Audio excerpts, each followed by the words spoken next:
ઇલા ઉદય વોરા સંજીવની life beyond cancer નામની રાષ્ટ્રવ્યાપી સંસ્થાના અમદાવાદ કેન્દ્રના વડા તરીકે કાર્યરત છે.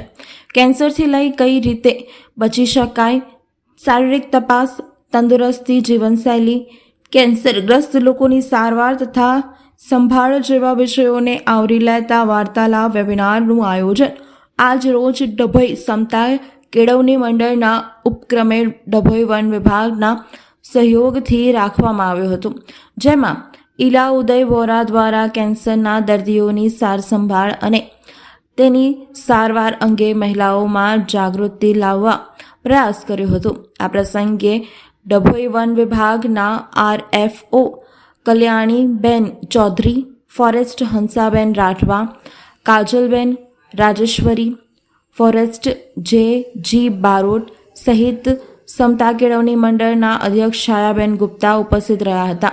મહિલાઓને માર્ગદર્શન બાદ સર્ટિફિકેટ વિતરણ પણ કરવામાં આવ્યું હતું. મારું નામ ઇલા યુ વોરા, હું કેન્સર વિક્ટર છું અને સંજીવની લાઈફ બિયોન્ડ કેન્સર સંસ્થા સાથે કામ કરું છું. અમદાવાદ કેન્સર હોસ્પિટલ અને બોરજ મુનિ સેવાશ્રમમાં મારી આખી ટીમ કામ કરી રહી છે. અને આજે જે ડભોઈમાં સંજીવની લાઈફ બિયોન્ડ કેન્સર,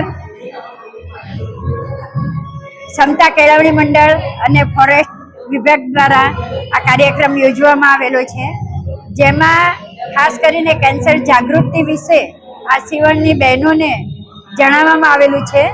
અને કેન્સર આગળ ન થાય એના માટે એ લોકોએ શું ધ્યાન રાખવું પડે, તંદુરસ્ત જીવનશૈલી કેવી હોવી જોઈએ, બાળકોએ આ જંક ફૂડથી કેવી રીતે દૂર રહેવું જોઈએ અને કોઈ કેન્સર પેશન્ટ હોય તો એની સાથે કેવું ધ્યાન રાખવું પડે એ વિશે આજે મેં વિસ્તૃત વાર્તાલાપ કરેલો હતો.